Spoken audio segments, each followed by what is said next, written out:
Estamos aqui com mais um programa de jornalistas livres e mídia livre.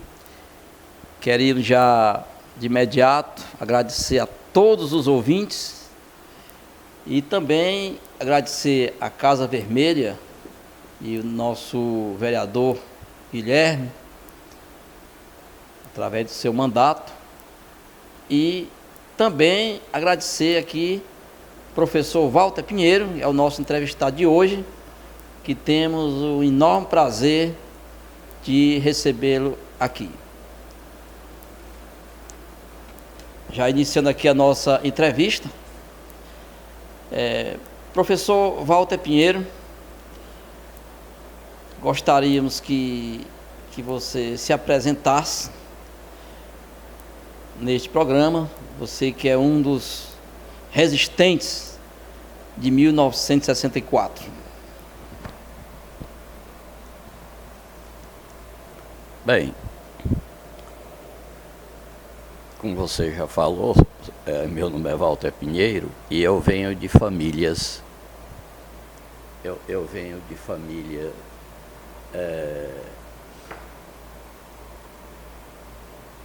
família trabalhadora.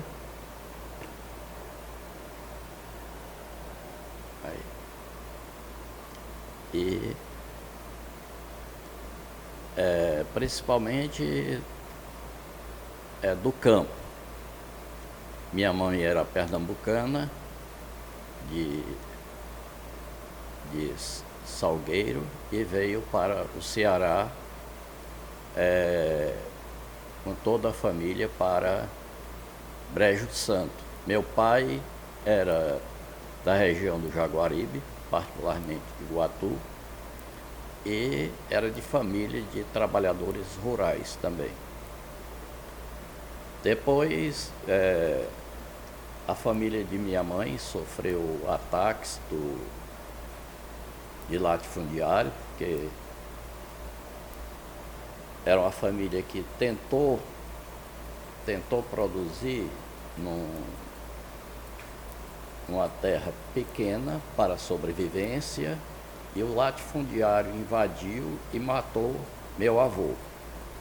Então vieram para Fortaleza os familiares de minha mãe, e aqui ela conheceu meu pai, que também havia saído de Iguatu para Fortaleza. Bom, então essa é a minha origem, família de trabalhadores. E eu, durante a minha infância, eu estudei em escola pública, escola, inclusive me lembro ainda, a primeira escola que eu estudei foi Juvenal Galeno, ali ao lado do quartel dos bombeiros, e também ao lado do liceu. O meu ensino primário, que hoje é chamado de fundamental, também foi em escola pública. O ensino básico, que na época era dividido em ginasial e curso científico e clássico, foi no Liceu do Ceará. A minha participação nas lutas sociais começou quando eu já estudava no Liceu do Ceará, com o golpe militar de 1964. Eu estava no final do curso ginasial e lá eu participei juntamente com o pessoal, com os militantes da JEC, Juventude Estudantil Católica, das lutas contra a ditadura militar. Terminado o ginasial, ingressei no curso científico E nós... O liceu foi uma escola, uma verdadeira escola de formação política para mim.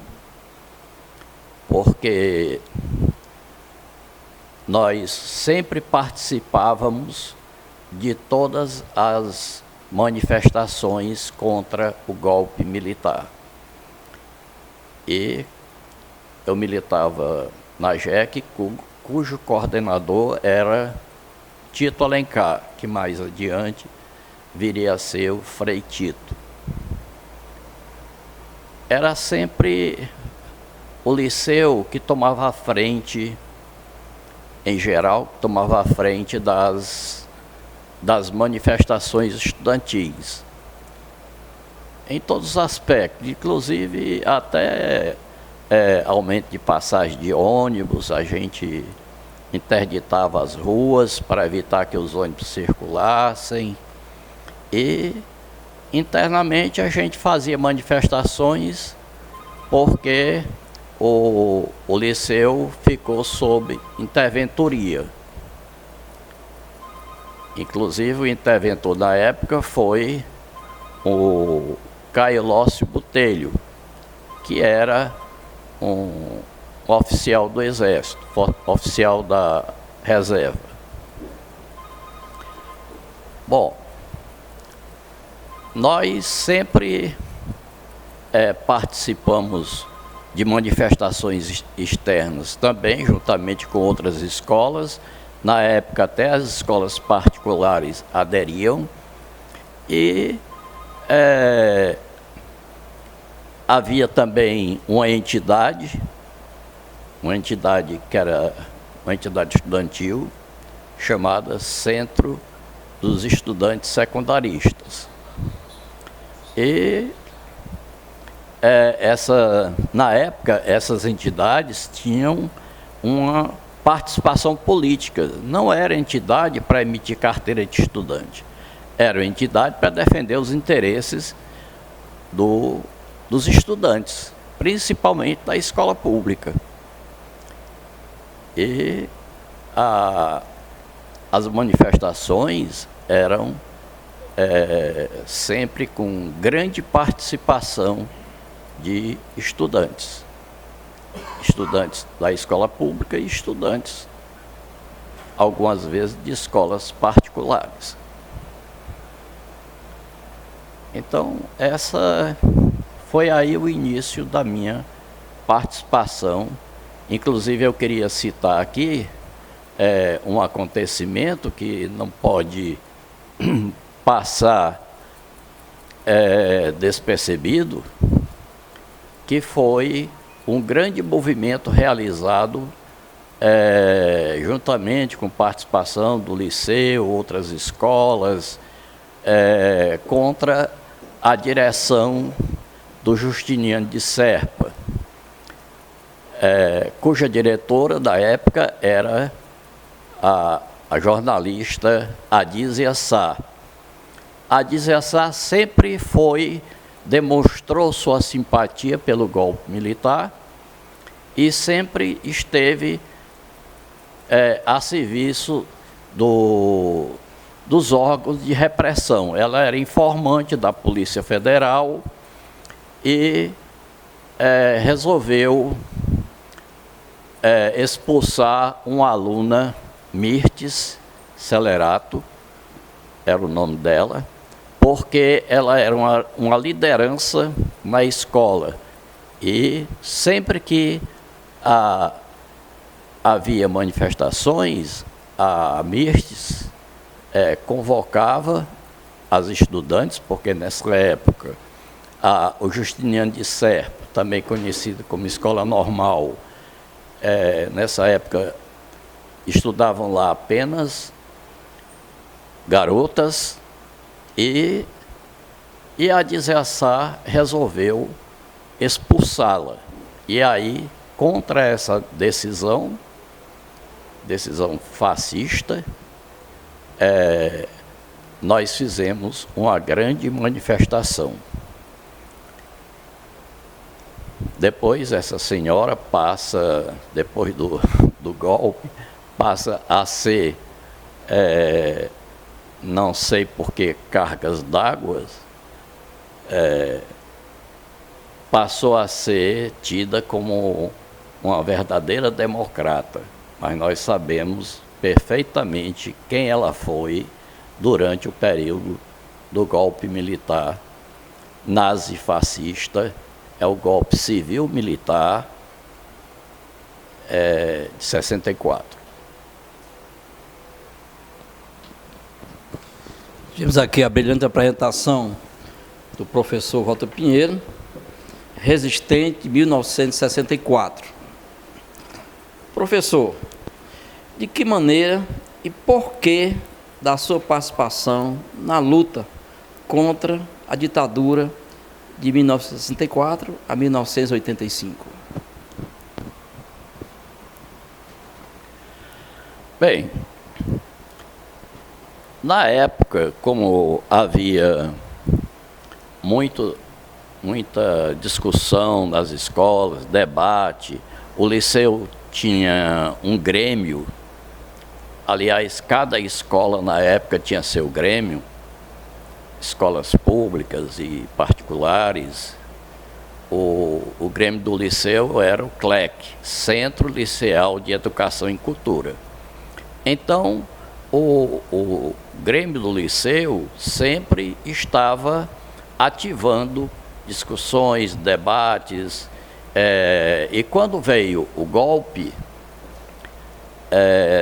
nós estávamos já nessa situação, nesse clima de consciência política, de formação política. Então eu aderi porque eu não podia aceitar que um governo que foi eleito pelo povo, um governo que estava defendendo interesses que favoreciam os trabalhadores, eu não podia aceitar que de repente as Forças Armadas, principalmente o Exército, afastasse o presidente, depusesse o presidente legalmente eleito e assumisse o governo. Então achei que não poderia ficar alheio a esse golpe. Foi realmente um golpe porque o governo teve de se exilar. Não foi permitido a ele, não foi permitido um debate nacional. Os militares assumiram o governo sem a participação, sem uma discussão nacional, sem alegar motivos, simplesmente porque o governo, que era, na época, tinha a Frente Jogo lá, estava defendendo causas do interesse dos trabalhadores do campo e da cidade, como reforma agrária, melhores condições de trabalho nas cidades, melhores condições de salário, uma educação também voltada para os interesses da classe trabalhadora. Então, as Forças Armadas tomaram a iniciativa porque é uma coisa que já vem desde o século XIX, essa atitude do Exército de ser testa de ferro, de ser orientado por nações imperialistas. Então não era do interesse dos Estados Unidos que o Brasil tivesse uma classe trabalhadora organizada, e aí começaram a interferir, e o Exército logo apoiou o planejamento de um golpe que veio dos Estados Unidos e com o apoio do empresariado nacional. Por isso é que dizemos que o golpe foi levou a uma ditadura civil-militar. E eu sempre acrescento, nazi-fascista, porque tinha todas as características de fascismo e de nazismo. Então, foi aí que começou a minha adesão às lutas contra a ditadura militar. Nós estamos aqui, né, em mais uma apresentação do Jornalistas Livres, Mídia Livre, tendo como pauta este bloco da resistência de 1964, já trazendo o segundo resistente, primeiro, professor Dr. Inocêncio Uchoa, e agora o professor Walter Pinheiro. Continuando aqui com a nossa apresentação, queríamos passar para os internautas que dê amplitude a essa apresentação, repassando, né, dando um link. Professor Walter Pinheiro, o senhor já tocou um pouco sobre os Estados Unidos, mas agora você pode aprofundar um pouquinho, né, a mais.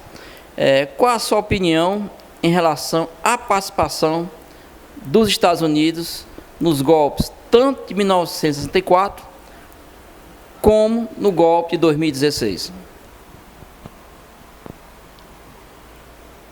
Bom, os Estados Unidos sempre tiveram à frente de todos os golpes ocorridos na América Latina e em outros países de outros continentes. Nós sabemos, até recentemente, houve invasão dos Estados Unidos em países, principalmente que tem grande possibilidade de reserva petrolífera, e essa é a grande motivação para que os Estados Unidos planejem invasão e coloquem governos títeres, governos que sempre fiquem ao lado do imperialismo norte-americano. O planejamento do golpe de 64 foi feito, e isso aí está comprovado através de livros escritos por pessoas que fizeram profundas pesquisas, até por historiadores norte-americanos, que todo golpe foi planejado nos Estados Unidos. Inclusive, às vésperas do golpe, já havia, inclusive, navios norte-americanos na costa brasileira. Então, isso não é coincidência, isso faz parte de um planejamento. E os militares brasileiros, principalmente o Exército, sempre esteve a reboque, a serviço de nações imperialistas. Inclusive, na questão da Guerra do Paraguai, o Brasil não tinha nenhum motivo para invadir o Paraguai. No entanto, o Exército brasileiro foi lá, invadiu, massacrou o Paraguai para satisfazer interesses da Inglaterra. Então, a intervenção militar no Brasil teve profunda participação do governo americano. O planejamento foi feito lá e é acatado, assegurado, posto em prática pelas Forças Armadas brasileiras. Só para completar, em 2016, qual é a sua opinião da participação dos Estados Unidos? Não foi diferente. Aliás, a semelhança foi muito grande entre o golpe de 64 e o golpe de 2016. O golpe começou com o impeachment da presidente Dilma, e por razões que não justificariam o impeachment, e isso foi apenas o início de um aprofundamento do golpe, e que chegou à situação em que vivemos hoje. Um governo fascista, um governo totalmente a reboque dos interesses norte-americanos, a serviço da extrema-direita fascista e dos grandes grupos econômicos. Aí nós temos um capitãozinho de meia tigela que foi, inclusive, expulso do exército por ser terrorista. E, no entanto, ele foi colocado aí porque é um indivíduo facilmente ele segue as orientações de qualquer governo imperialista. Então, a participação dos Estados Unidos aí, mais uma vez, fica bem clara. E a tendência é o aprofundamento.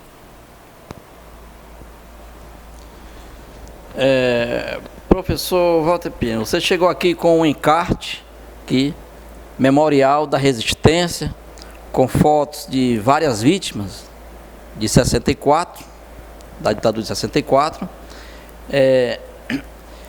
Queria saber de sua participação na luta pela anistia às vítimas da ditadura 64-85. Bom, eu gostaria de falar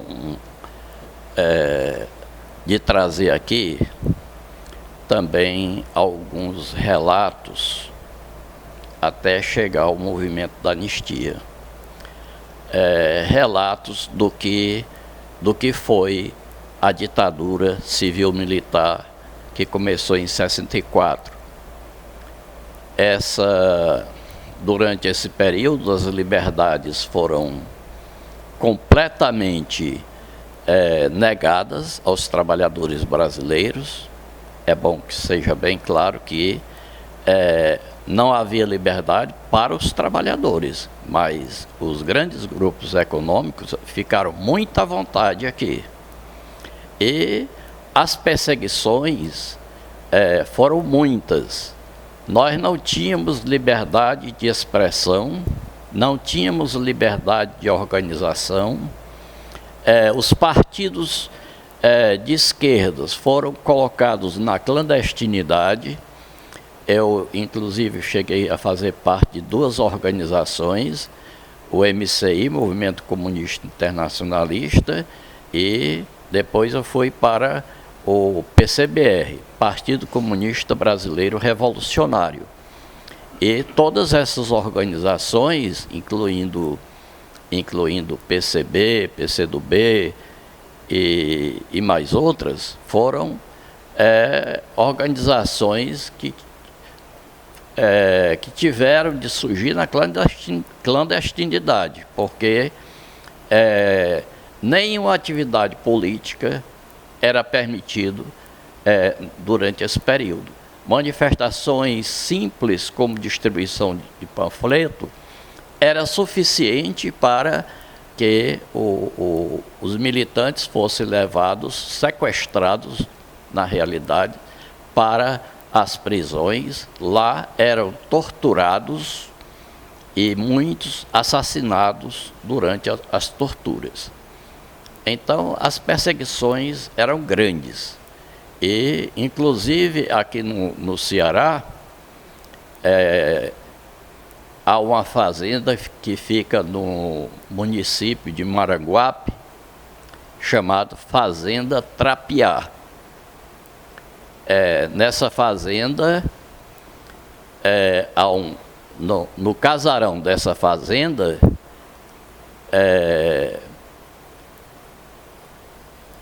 havia a condução, para esse casarão havia a condução de presos políticos para tortura.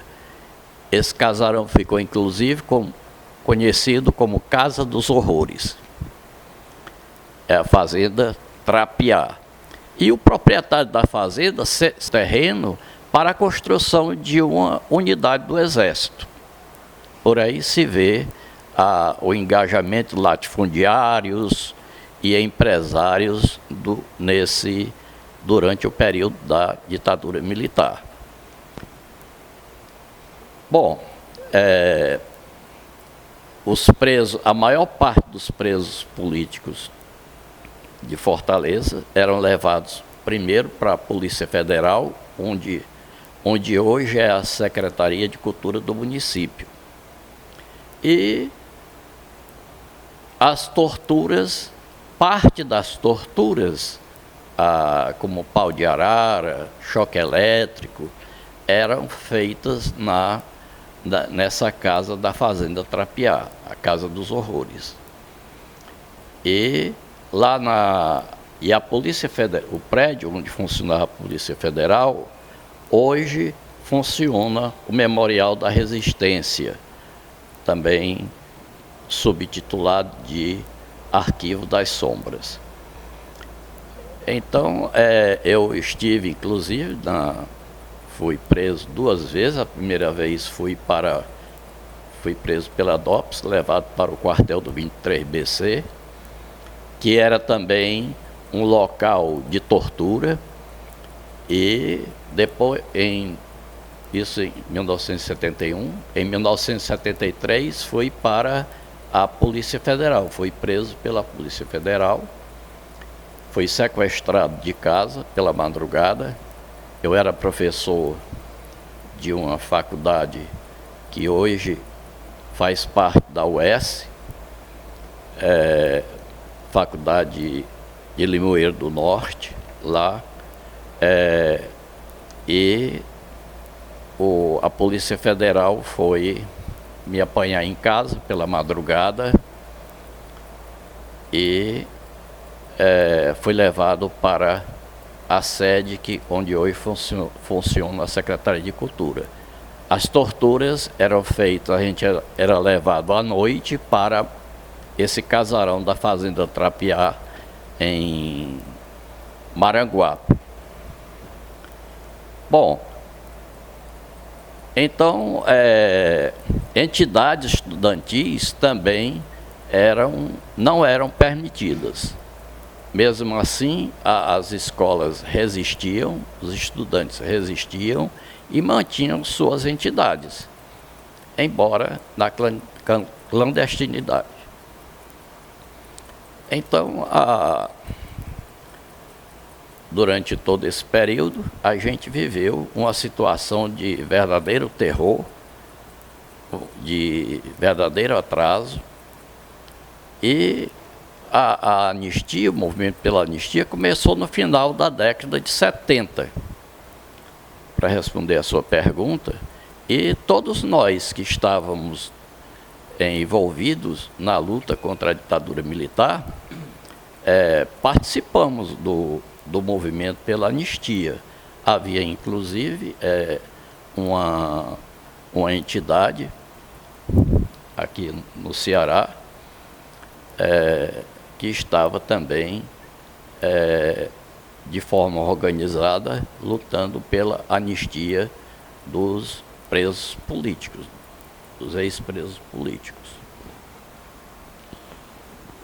Estamos aqui, pessoal, nesse bloco Resistência de 1964. Esta é a segunda apresentação com o professor Walter Pinheiro. Temos aqui o apoio do mandato do vereador Guilherme Sampaio.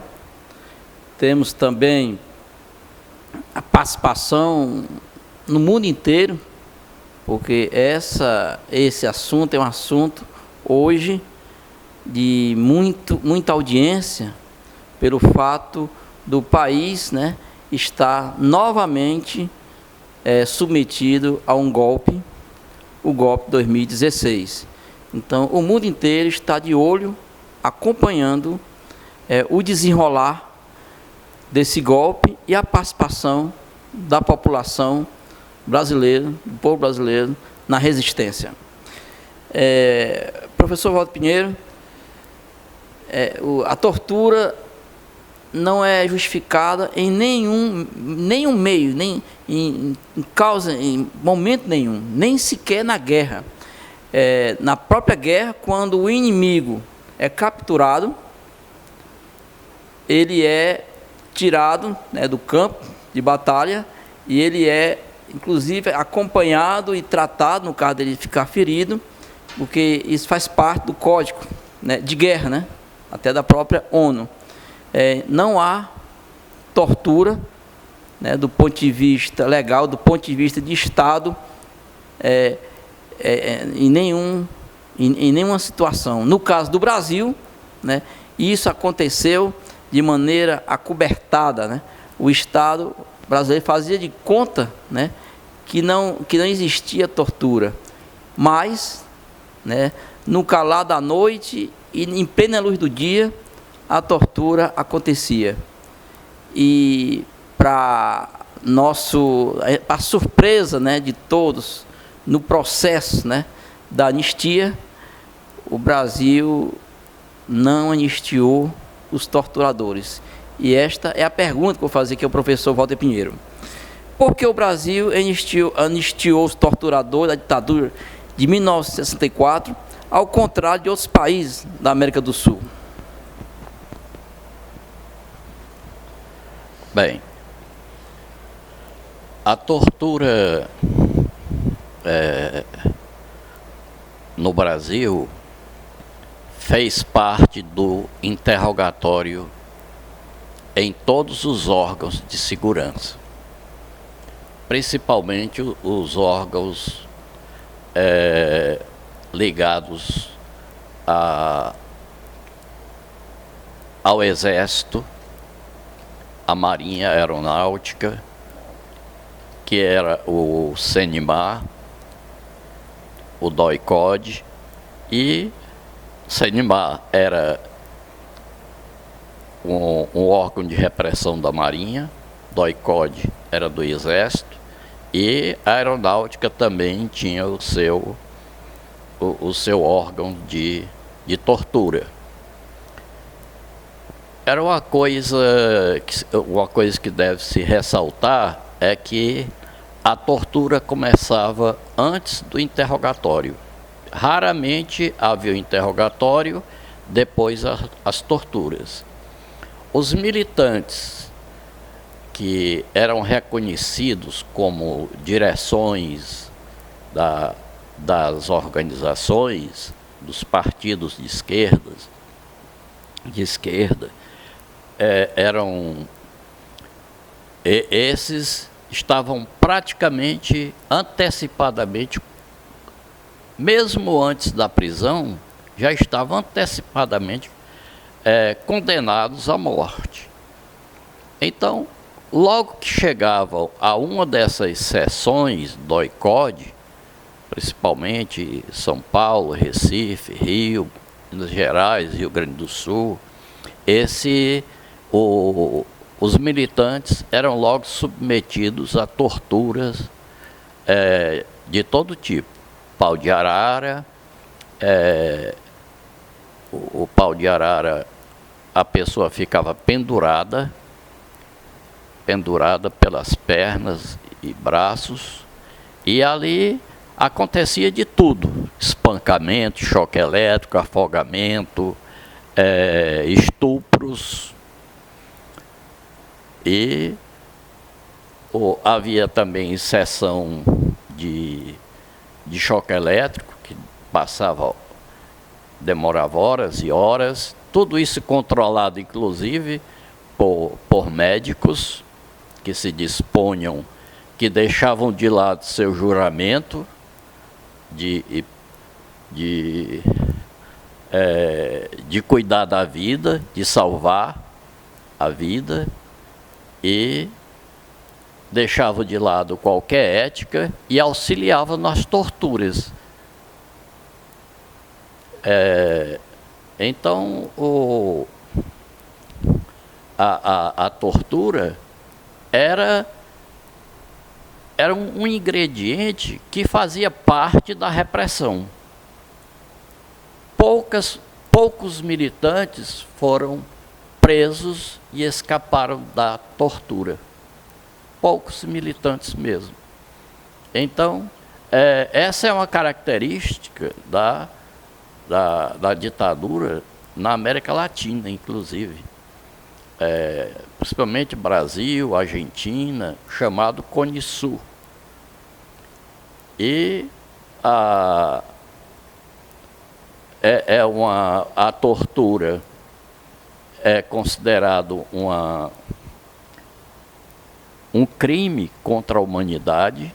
Não tem prazo para que se extinga o período da tortura. Sempre a tortura é um crime sem prescrição. Nunca chega, não tem, como se diz mais popularmente, não tem vencimento. O crime de tortura é chamado de crime de lesa humanidade, porque é um crime contra a humanidade. Por sinal, a companheira Maria do Carmo, conhecida entre nós como Cacau, que foi muito torturada também, ela já definiu numa entrevista que a tortura é uma tentativa de corrupção da alma, porque atinge o indivíduo profundamente no que ele tem de mais sagrado, que é a sua consciência. A tortura leva a pessoa a trair, não digo propriamente trair, mas a denunciar pelo esgotamento de suas forças, de sua capacidade mental, até por inconscientemente revelar o que jamais revelaria conscientemente, no interrogatório onde não houvesse tortura. Então, a tortura, a questão da anistia, em que abrangeu tanto os ex-presos políticos como os torturadores, é uma situação aberrante, porque ela foi imposta. Essa anistia veio no final da década de 60, quando as Forças Armadas estavam desmoralizadas totalmente, o povo, perante a população brasileira, e ela foi imposta. E, na época, como os militares não haviam ainda saído do governo, ou era aquilo, ou então não havia anistia, foi imposta. E a condição foi essa, que os torturadores também fossem anistiados. E o mais grave é que por trás, com o apoio, teve o apoio jurídico do Supremo Tribunal Federal, o STF, que até hoje mantém essa decisão. Por aí se vê que nada mudou de lá para cá. Nada mudou do ponto de vista jurídico. O fascismo dos órgãos judiciais brasileiros, dos fóruns de justiça no Brasil, mantém a sua posição da época da ditadura militar. Sempre o Supremo Tribunal Federal apoiou os golpes no Brasil. Então, essa é uma decisão que mostra de que lado está o Supremo Tribunal Federal, de que lado estão seus ministros, que é a defesa da classe dominante, a defesa das elites, e a justiça brasileira não tem nada de cego. Ela não é cega. A justiça brasileira vê muito bem a quem fazer justiça e a quem poupar da justiça. Então, esse fato levou à impunidade. O que nós temos hoje de impunidade deste país vem justamente dessas instituições de justiça no país, Supremo Tribunal, Supremo Tribunal Federal, e todos os outros tribunais estão na mesma situação da ditadura militar. Mas nós continuamos lutando pela punição dos torturadores, que para nós não tem perdão. A tortura não tem perdão. E vamos continuar essa luta, quer consigamos ou não, mas não vamos ficar conivente com essa decisão fascista dos senhores da justiça no Brasil. Esse é o professor Walter Pinheiro, né, fez uma abordagem aqui, né, da tortura no Brasil.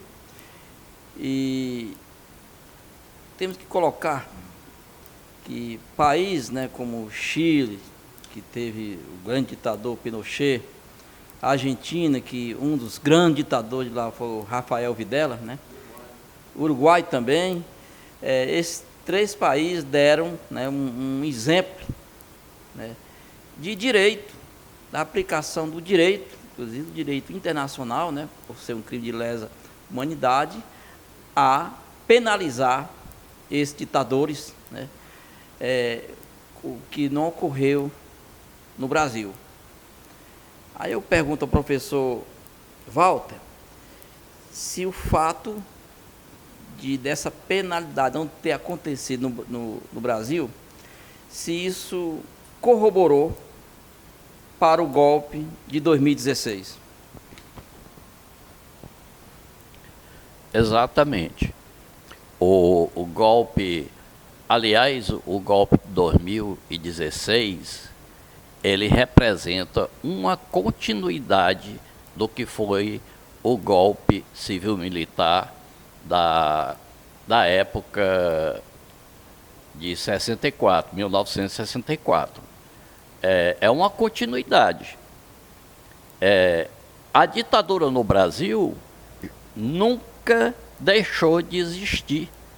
Aquela mentalidade ainda hoje permanece. Portanto, se não houve punição, não houve justiça de transição, que é justamente punir os torturadores, também não há democracia. Então, de lá para cá, nós não tivemos democracia. A democracia no Brasil, atualmente, é uma farsa. É uma farsa e não há como negar isso. Nós estamos vendo aí o governo que foi imposto através de várias situações, inclusive o mesmo apoio, o mesmo planejamento dos Estados Unidos. É um governo que quer acabar com todos os direitos dos trabalhadores, começando pela reforma trabalhista, e que está em andamento a reforma da Previdência, querendo tirar o direito da consciência, da consciência política dos estudantes, quando tem o projeto de escola sem partido, que é uma farsa também, é uma mentira, porque a escola sem partido é uma escola que tem um partido, que é o partido fascista do governo que está aí, imposto. Então, não existe essa de escola sem partido. O que eles querem mesmo é impedir que haja a formação da consciência crítica no seio da juventude. O que eles querem mesmo impedir é que as pessoas tenham consciência de classe e lutem por seus direitos. Por isso, essa história de escola sem partido. Hoje nós estamos tomando conhecimento de professores em todo o Brasil que são presos porque tentam fazer debate nas escolas. Já houve casos no Rio Grande do Sul, São Paulo e Minas Gerais. Recentemente, em Minas Gerais, um professor foi arrastado pela polícia, que também é um órgão de repressão, e aí, justamente por ter sido acusado, por ter sido filmado por estudantes que estão se deixando levar por essa onda de fascismo e ser acusado de fazer doutrinação em sala de aula.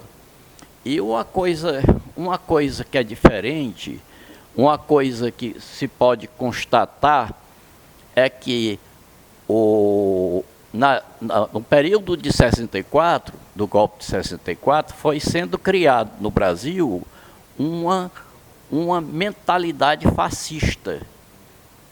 Aos poucos o fascismo vem, não só no Brasil, como em toda a América Latina, mas no Brasil principalmente, por ser um país de liderança, o fascismo vem tomando de conta em todos os setores do país. E hoje nós podemos dizer que o fascismo foi eleito. O fascismo foi adotado durante uma eleição, com toda a propaganda aí da mídia, a mídia também fascista, uma mídia que sempre esteve ao lado das elites, sempre defendeu as elites. Então, o fascismo, hoje, é uma coisa assim, inacreditável, até no exterior, como o fascismo está dominando o Brasil. Talvez nem na Itália, o berço do fascismo, tenha havido tanta adesão. Então, hoje o fascismo é escancarado neste país. E nós temos aí casos de assassinatos políticos, como da vereadora Marielle, e outros casos casos de sindicalistas, ali pela região norte. Tudo isso é fruto desse fascismo. Um governo medíocre, que talvez não saiba nem o que é fascismo, mas adere porque ele é lambe-botas do governo norte-americano, do governo de Israel, que também é fascista, dos governos de extrema-direita. Então, é isso aí. A nossa juventude, aos poucos, vai se deixando levar por esse tipo de ideologia. As Forças Armadas, inclusive, mantêm a ideologia da época de 64. Não houve, e aí os governos pós-64, pós a ditadura civil-militar, tiveram grande culpa por isso, porque não modificaram o currículo das Forças Armadas, mantiveram o anticomunismo, que domina ainda as Forças Armadas, o ódio que eles têm a tudo que é de esquerda, a tudo que é voltado para a classe trabalhadora, inclusive adotando a teoria a teoria francesa, na época que tinha suas colônias, de que o inimigo é interno. As Forças Armadas, por exemplo, não existem para defender a pátria. Não existe essa história de pátria. Não existe essa história de defender a pátria, porque hoje qualquer decisão de guerra é feita por teleguiados. Não existe essa história de o exército enfrentar outro exército estrangeiro. Então, as Forças Armadas, todos os órgãos de repressão, Polícia Civil, Polícia Militar, tudo isso existe para massacrar os trabalhadores. Nós, trabalhadores, e os estudantes, filhos de trabalhadores, é que somos os inimigos para esses governos. Queremos dizer que continuamos, com a nossa apresentação, aqui com o apoio da Casa Vermelha, do mandato do vereador Guilherme Sampaio, e com a participação de todos vocês, internautas do mundo inteiro, nessa brilhante apresentação do professor Walter Pinheiro. Professor, como bem, o golpe já tem trazido um ônus enorme para o povo no que tange as perdas salariais, né, na queda dos direitos trabalhistas, né? Já em curso também as perdas na área da previdência social, tanto para os trabalhadores ativos como para os aposentados, né? Está a pleno vapor, né, a reforma da Previdência, de retirada também dos direitos, que não é reforma, é uma destruição da Previdência, né? Já se ensaia também perda de liberdade de expressão, como aconteceu já semana passada, a nível de Supremo Tribunal Federal, né? E constrangimentos, desemprego em massa, já se percebe desemprego em massa, fechamento de postos de trabalho, aumento de inflação, aumento de produtos do consumo básico da população. Então já vem uma série de mazelas, vem se acumulando e a população já de olho, né, no que vai acontecer. Eu pergunto ao professor Walter, diante disso, na sua visão, quais as alternativas para o enfrentamento ao atual golpe de Estado no Brasil? Bom, uma das alternativas é o que está acontecendo neste momento. Esse tipo de atividade que estamos realizando aqui é uma atividade esclarecedora, é uma atividade de formação política, é uma atividade que leva à formação de uma consciência crítica de todos os que participam, que podem assistir a essas entrevistas. Os debates são fundamentais, debates nas escolas, resistindo a essa história de escola sem partido. É importante que a gente vá às escolas, é importante que o movimento sindical comece a deixar de lado essa história de que o movimento sindical é só para reivindicação salarial. É preciso que haja formação política também dos sindicalistas e que o movimento sindical se preocupe com esses debates, que vá aos trabalhadores e discuta o que representa a reforma trabalhista, a reforma da Previdência e outras reformas que podem vir por aí. Então, nós temos de, na situação atual, nós temos de começar do zero. Não podemos nos desesperar, não podemos nos precipitar achando que é só uma ou outra manifestação de rua que vai resolver a situação. A consciência, a formação da consciência política é que é o importante. E também a questão das impunidades, a luta contra as impunidades, manter a memória através dessas discussões. Não podemos deixar a memória morrer. O passado é importante para a gente construir o presente e o futuro. É importante que a gente esteja sempre relembrando o que aconteceu e para que o povo possa, inclusive, ter condições de resistir, de reagir e impedir que esses oportunistas cheguem ao governo.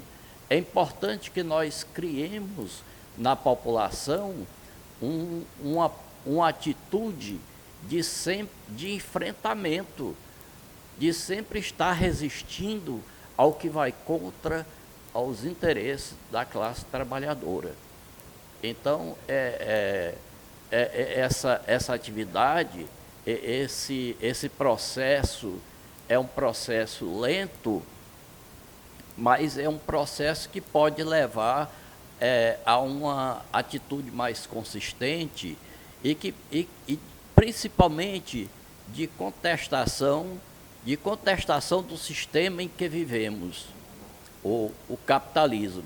Porque enquanto houver capitalismo, há todo tipo de perseguição aos trabalhadores, principalmente os trabalhadores que têm consciência de classe.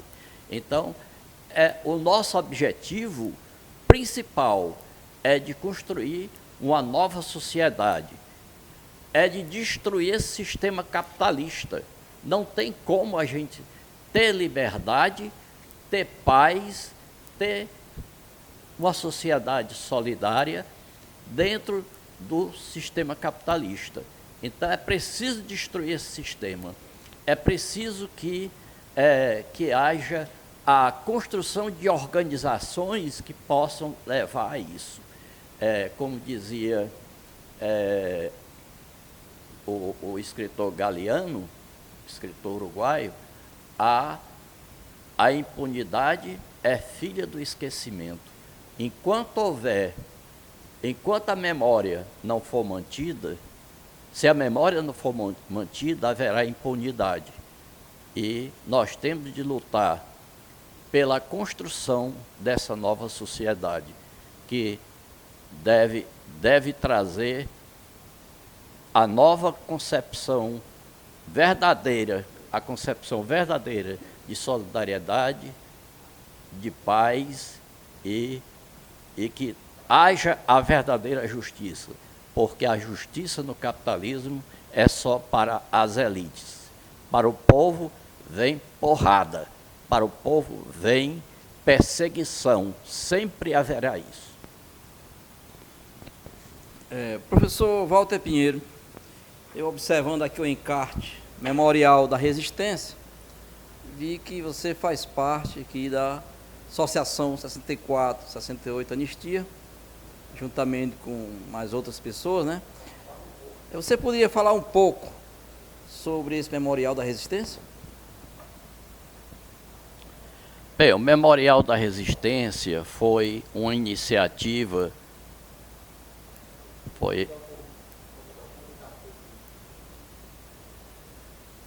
foi uma iniciativa do Comitê pela Memória, Verdade e Justiça.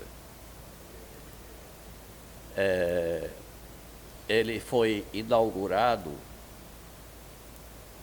em agosto de 2013. E ele fica situado na Secutfor, Secretaria de Cultura do município de Fortaleza. Lá há uma documentação e há muita coisa que as pessoas que visitam podem ver como era a situação na época. A associação da Anistia é uma associação que tem um grande arquivo de documentos sobre as prisões aqui no Ceará. Então, é também importante que haja que a população tenha conhecimento, os estudantes do ensino básico, das universidades. Não podemos deixar que essas entidades venham a ser extintas, porque no capitalismo elas sempre são ameaçadas de ser extintas. Então, cabe aos estudantes, principalmente. Bom, é importante que os estudantes, os trabalhadores, os sindicalistas, os militantes dos diversos partidos, das diversas correntes políticas, visitem essas entidades para fortalecê-las, para que elas não caiam no esquecimento. É uma coisa que a gente sempre chama atenção. A memória é muito importante para a construção da resistência. Sem a memória, não há resistência, predomina a impunidade. É tanto que, pelo fato de essa memória ser fraca na nossa população, a tortura no Brasil, ela continua intacta. Hoje, nós sabemos que até mesmo os presos, os presos marginais, os presos que caíram na marginalidade, são submetidos à tortura. E, por incrível que pareça, parte da população acha isso justo, porque essa população não tem uma formação política que venha a reagir contra isso. Nós sabemos que a polícia no Brasil pratica tortura e é acobertada pelos governos, a tortura é acobertada pelos comandos das polícias, pelos senhores da justiça. Então, é necessário que essas entidades que têm a missão de preservar a memória, que elas sejam conhecidas e visitadas. E nós aqui já estamos fazendo convite para que estudantes, professores, sindicalistas, trabalhadores em geral, visitem o Memorial da Resistência, Arquivo das Sombras, que fica na Rua Pereira Filgueira, por trás do Paço Municipal. E está situado dentro do prédio da Secretaria de Cultura do município de Fortaleza, onde, na época da ditadura civil-militar, funcionava a Polícia Federal. Isso, o professor Walter Pinheiro fez a apresentação do Memorial da Resistência, né? Já existente, já em Fortaleza desde 2013, que foi instalado, né? E que dá uma grande contribuição, né, para a sociedade, né, para a juventude, né, para que possa conhecer, né, os fatos que tornaram, né, a tortura aqui nesse lugar, Fortaleza, Ceará, também presente, né, e que deixou também uma grande ferida, e vários companheiros e companheiras, inclusive mortos, né, além de sequelas, né, deixadas psicológicas, né, físicas, né, e muitos mortos, né. A exemplo do conterrâneo, né, Frei Tito de Alencar, né, que não aguentando o tamanho da tortura, veio a se suicidar, né, na França, né, que também foi mais um dos cearenses vítimas, né, dessas monstruosidade, né, que aconteceu no Brasil, e como diz o professor Walter Pinheiro, que ainda acontece, né, que está no dia a dia. Só o fato do estatuto das Forças Armadas, das próprias polícias militares não ter sido reformulado com a volta, né, da chamada democracia, né, de 85, isso aí, né, fez com que fosse mantido, né, inclusive por escrito, né, essa monstruosidade. Professor Walter Pinheiro, já agradecendo antecipadamente a sua honrosa participação, né, nesse bloco da Resistência de 1964, né, a segunda apresentação, né, nós queríamos passar para você para fazer as suas considerações finais. Bem, o que eu gostaria de conclamar a todos os trabalhadores brasileiros é que participasse das atividades chamadas para combater essas reformas, que na realidade são contra-reformas, que participar da luta pela liberdade de expressão e organização, porque vai chegar um ponto que esse governo vem implantando uma ditadura fascista gota a gota.